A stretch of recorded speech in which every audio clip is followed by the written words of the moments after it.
lantas ditepuk pundak oleh Mbah Darjo.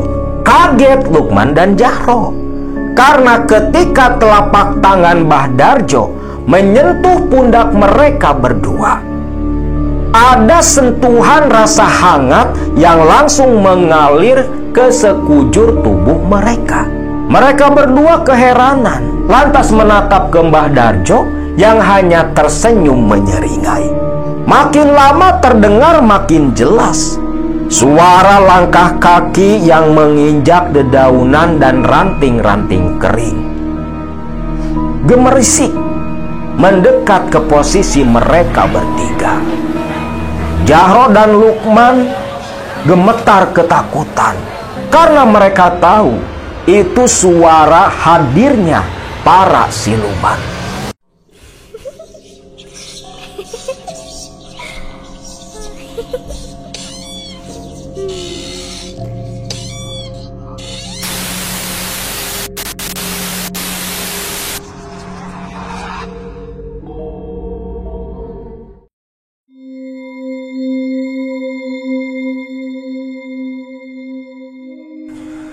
Di video sebelumnya, Mbah Darjo beserta semua warga kampung Kirisik, terkecuali para pengikutnya Mama Kiai, yaitu Suganda dan rekan-rekan, ikut membersihkan keramat batu tapak di bukit yang memang dianggap angker oleh warga kampung Pasir Kirisik.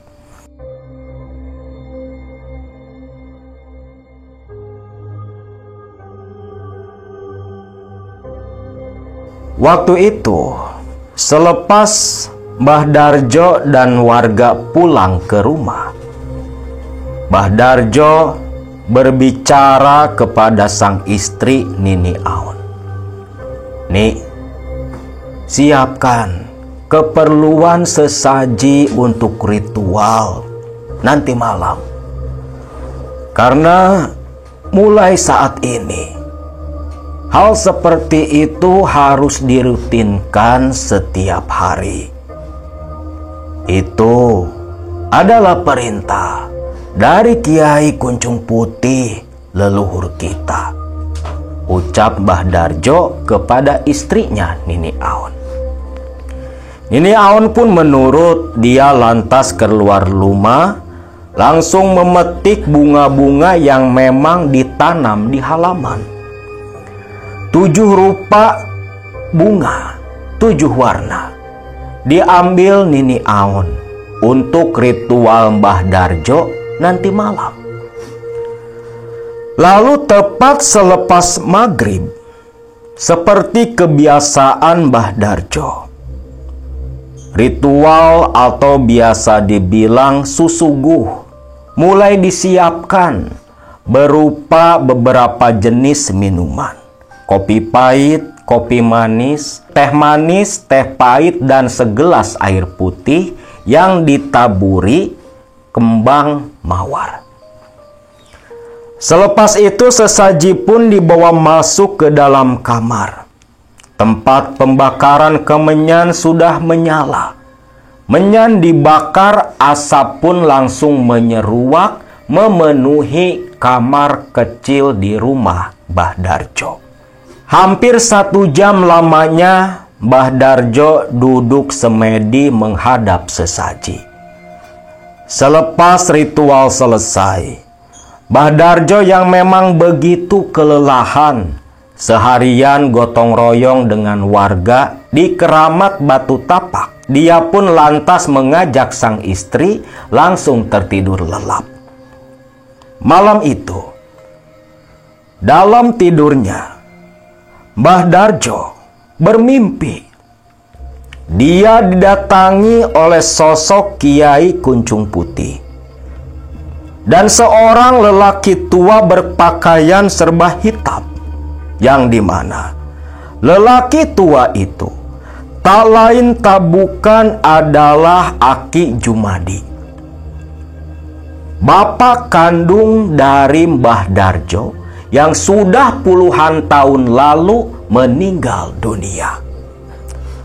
Terlihat Mbah Jumadi berdiri di samping Kiai Kuncung Putih. Lalu di situ Kiai Kuncung Putih berkata, "Darjo, sengaja kubawa serta bapamu ini agar hilang keraguan di hati dan pikiranmu. Dan maksud tujuan eyang datang menemuimu. Besok sore, pergilah ke sungai di sebelah utara desa. Ambillah dari sana batu-batu sungai, bawa naik ke Bukit Batu Tapak. Di samping Bukit Batu Tapak, di sebelah pohon waru, tataklah batu-batu kali itu layaknya seperti kuburan. Karena di sela antara batu tapak dan pohon waru, disitulah dulu abu jenazahku dikebumikan.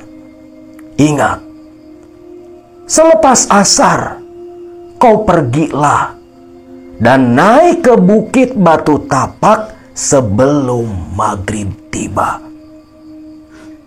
Itu saja pesan yang ingin aku sampaikan. Aku dan bapakmu ini tinggal di alam yang sama, di Indraprasta, yang nanti merupakan tempat kamu kembali juga. Dan selepas itu, setelah sosok Kiai Kuncung Putih beserta Abah Jumadi menyampaikan pesan-pesannya, langsung menghilang begitu saja, disertai dengan munculnya kabut putih yang begitu tebal. Lantas Darjo pun langsung bangun. Dia lekas membangunkan sang istri. "Nih, bangun, bangun nih, bangun." Nini Aon langsung bangun juga. Dia bertanya, "Ada apa, Ki? Ini masih tengah malam." Bukan masalah tengah malam. Aki baru saja bermimpi ditemui sama Kiai Kuncung Putih dan almarhum Bapak Jumadi? Iya nih, Bapak Jumadi ikut serta datang. Nini Aon jadi fokus mendengar cerita mimpinya Mbah Darjo. Dia langsung duduk menghadap sang suami. "Lantas, pesan apa, Ki, yang disampaikan oleh Kiai Kuncung Putih?" Kata Kiai Kuncung Putih nih, "Besok asar Aki harus ke sungai di utara desa, mengambil batu-batu kali di sana untuk menandai tempat dikebumikannya abu jenazah Kiai Kuncung Putih." Nini Aon hanya mengangguk paham. Lantas Nini Aon pun menyuruh Mbah Darjo untuk kembali tidur karena malam masih gelap. Baru besok pagilah Nini Aon akan menemui si Lukman, orang yang paling dekat dengan Mbah Darjo, agar meminta bantuan mengambil batu-batu kali sesuai perintah Kiai Kuncung Putih. Singkat cerita, keesokan harinya selepas waktu zuhur, sesuai perintah dari Mbah Darjo, Nini Aon pun lekas menuju ke rumah si Lukman. Si Lukman ini adalah salah satu warga kampung Kirisik yang memang begitu mempercayai Mbah Darjo, bahkan mengakui kesaktian dari Mbah Darjo. Mau anak sakit, istri sakit, ada masalah, Lukman pasti meminta bantuan Mbah Darjo. Singkatnya, di rumah Lukman sendiri waktu itu, Lukman yang memang baru pulang dari sawah sedang duduk menyandar di teras rumah panggungnya yang terbuat dari dempetan kayu papan. Menyandar di tiang sambil menikmati secangkir kopi yang dibuatkan sang istri. Lalu, tatkala melihat Nini Aon datang dengan terburu-buru, Lukman pun kaget. Loh, seperti Nini Aon, mau kemana dia? Lah, kayaknya ke sini. Ucap Lukman yang langsung berdiri menyambut kedatangan Nini Aon. Loh, Nini, ada apa? Jalan buru-buru kayak gitu, mau kemana Nini teh? Nini teh sengaja disuruh sama si Aki nemuin kamu, Lukman. Oh, masuk nih, masuk. Memang ada apa? Si Aki sampai nyuruh Nini. Begini, Lukman, ucap Nini Aon sambil duduk di teras diikuti oleh Lukman. Begini, Lukman, semalam si Aki didatangi sama Kiai Kuncung Putih, disuruh ngambil batu kali di sungai utara desa. Mbah Darjo minta bantuan kamu.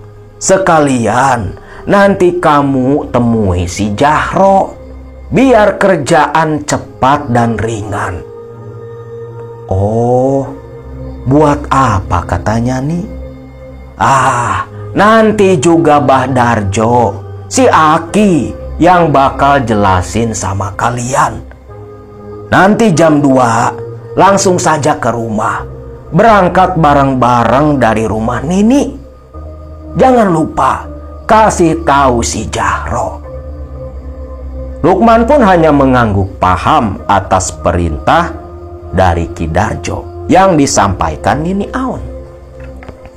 Selepas menyampaikan pesannya, Nini Aon pun pamitan. Lalu sekepergiannya Nini Aon, iya juga ya. Kenapa tuh nggak sekarang aja? Kalau asar ngambil batu sungai, lantas mau jam berapa naik ke bukit? Bisa kemalaman nanti. Tapi sepertinya Ki Darjo punya pertimbangan lain. Ya sudahlah, biar nanti saja. Itu urusan Ki Darjo, pikir Lukman. Waktu berlalu, tepat jam 2 siang, Lukman pun bergegas menuju ke rumah si Jahro. Jahro bersedia berangkat bersama-sama, sambil membawa karung untuk tempat wadah batu-batu kali nanti. Mereka berdua bergegas menuju ke rumah Mbah Darjo. Ternyata Mbah Darjo sudah menunggu sedari tadi kedatangan Lukman dan Jahro. Lantas dipimpin Mbah Darjo, mereka pun berjalan bersama-sama menuju sungai utara desa. Melewati jalan-jalan setapak, sungai yang paling lebarnya cuma 5 meter saja, mengalirkan air yang begitu jernih, dan batu-batu kali di sana begitu berserakan. Sambil berjalan, Lukman bertanya ke Mbah Darjo, "Bah, kalau mesti asar ngambil batunya, mau jam berapa kita ke Bukit Batu Tapak?" "Tenang saja, itu urusan Abah. Itu urusan Abah. Nanti kalian akan merasakan dan menyaksikan sendiri kesaktian yang Abah miliki, pemberian dari Kiai Kuncung Putih." Jahro hanya manggut-manggut pertanda memahami.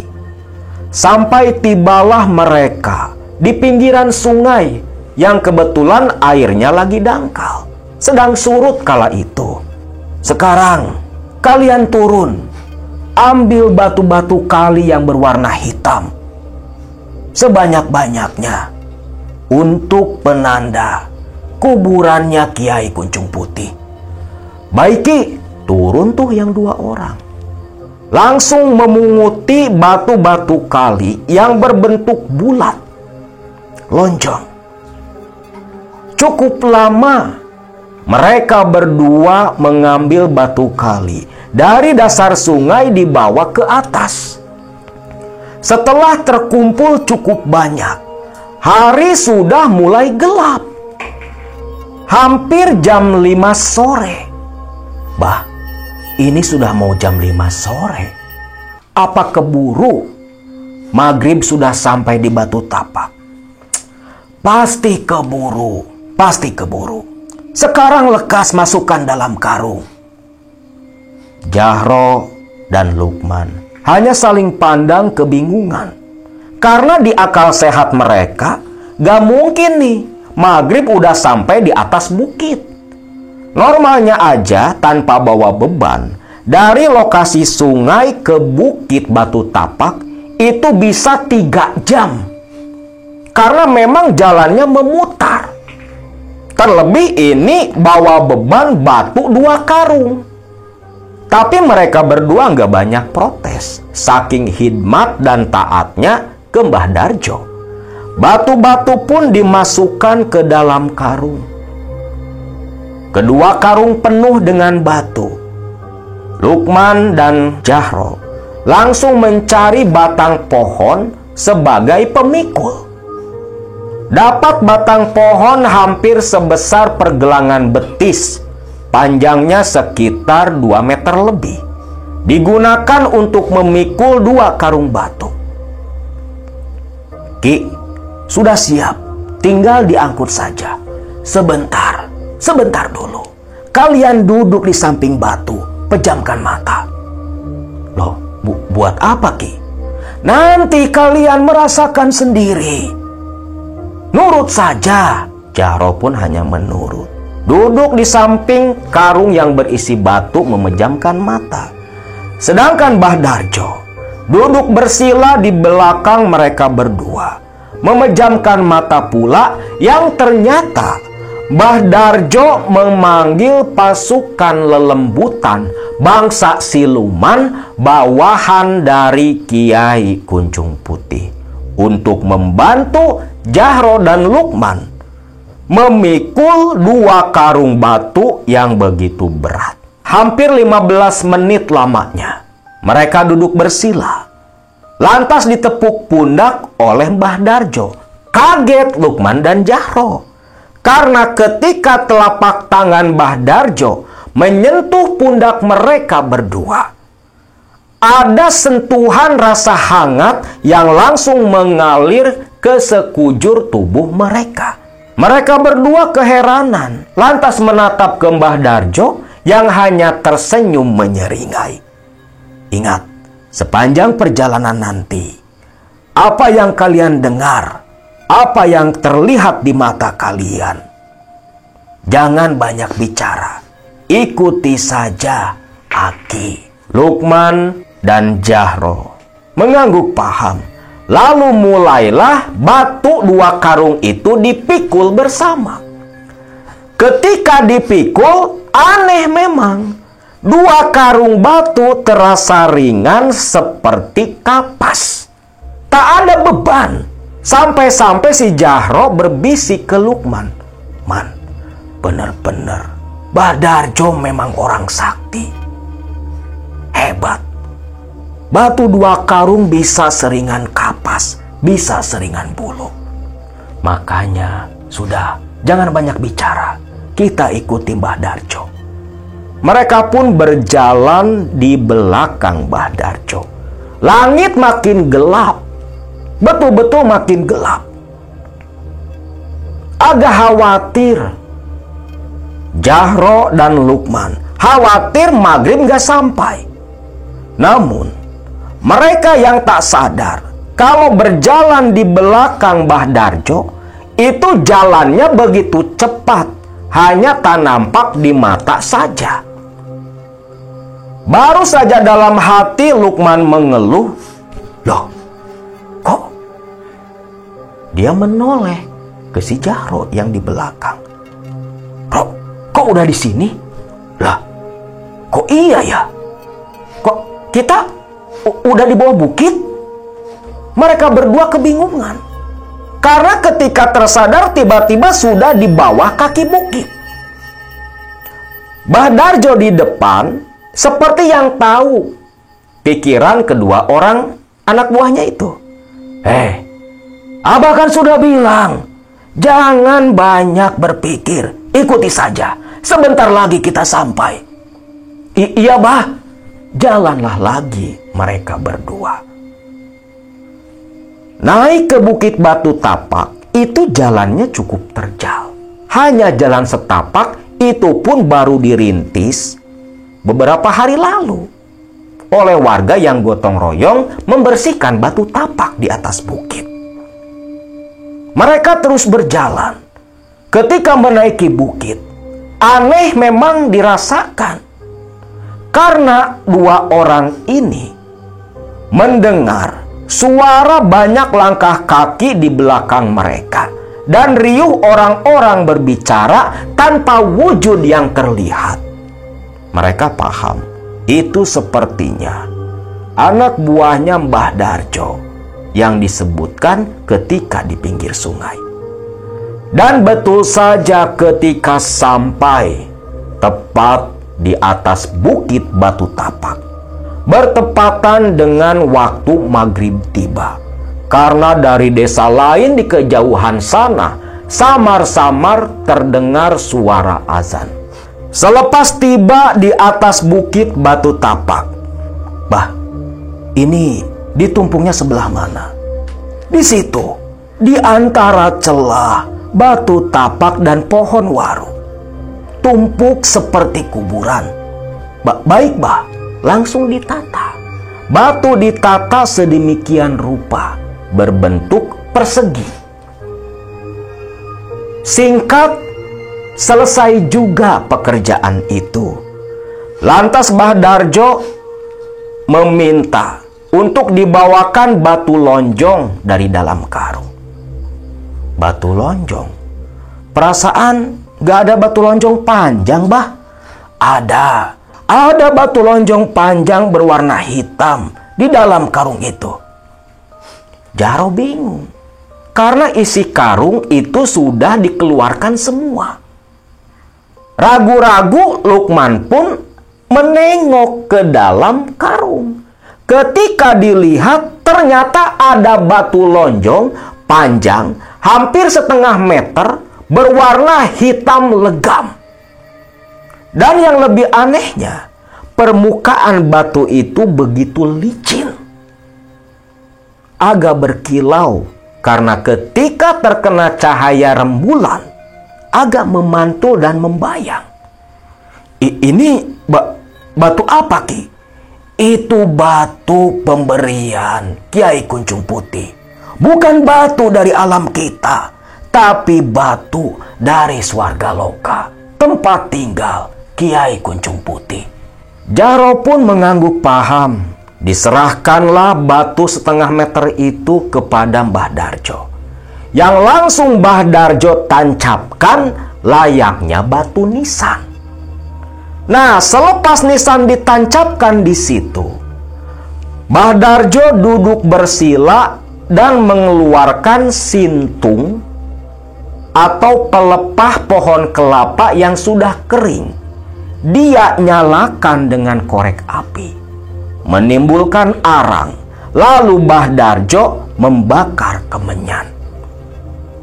Jaro, Lukman, duduk di belakang Aki. Iya, Ki. Duduk mereka berdua di belakang Mbah Darjo.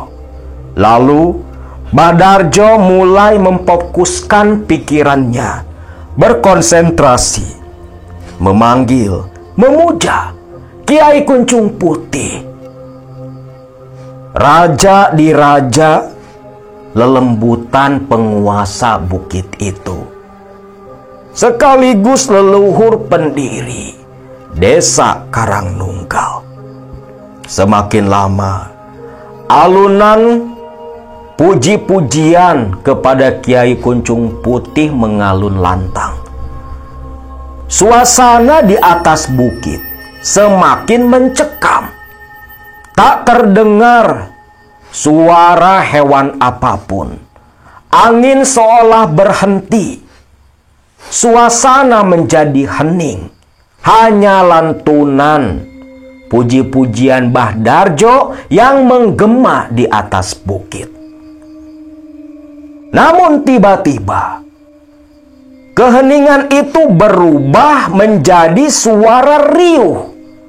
Seolah-olah banyak orang yang sedang berjalan sambil berbicara naik ke atas bukit. Makin lama terdengar makin jelas suara langkah kaki yang menginjak dedaunan dan ranting-ranting kering. Gemerisik mendekat ke posisi mereka bertiga. Jahro dan Lukman gemetar ketakutan karena mereka tahu itu suara hadirnya para siluman. Semakin dekat, semakin nyata. Suara-suara itu jelas suara manusia berbicara dengan bahasa Sunda, mengelilingi Jahro dan Lukman. Tapi Jahro dan Lukman tak berani bergerak apalagi membuka mata. Sudah terbayang di pikiran mereka. Menyeramkan seperti apa makhluk-makhluk siluman dan dedemit itu, yang pastinya bisa membuat mereka berdua jatuh pingsan tak sadarkan diri. Mbah Darjo sendiri menghentikan puji-pujiannya. Lalu Mbah Darjo seperti yang berbicara, entah dengan siapa. Dan suaranya pun seperti yang samar di telinga Jahro dan Lukman. Hanya sesekali saja mereka mendengar dan memahami karena Mbah Darjo menyebut satu nama, Kiai Kunjung Putih. Dalam pikiran Lukman, mungkin Mbah Darjo memang sedang berkomunikasi dengan sosok Kunjung Putih. Setelah cukup lama, pembicaraan pun terhenti. Lantas mulai timbul bau-bau aneh di sekitaran mereka. Bau campuran antara bau wangi minyak, bau segar kembang, dan bau bangkai beserta amis darah. Bahkan ada pula aroma rambut terbakar menyatu mengelilingi tempat mereka bertiga. Disertai dengan tiba-tiba munculnya hembusan angin yang begitu kencang, tapi pelan-pelan angin menjauh, seolah-olah angin kencang itulah yang menjadi kendaraan para dedemit dan bangsa lelembutan datang memenuhi undangan Mbah Darjo. Selepas itu Mbah Darjo membuka mata dan berbalik. Lukman, Jahro, buka mata kalian. Ketika mata terbuka, Ki, yang tadi siapa? Itu Kiai Kunjung Putih dengan bala tentaranya. Dan tadi Kiai Kunjung Putih berpesan. Pesan apa, Mbah? Kalian berdua mulai saat ini ditunjuk Kiai Kunjung Putih untuk membantu Mbah. Maksud Mbah Darjo? Iya, kalian ditunjuk, istilah kata seperti asisten Aki. Dan tentu saja imbalannya nanti Kiai Kunjung Putih akan selalu membantu, menyertai kalian berdua, memberikan kebahagiaan dan keselamatan selama kita hidup di dunia. Lukman dan Jahro senang bukan main.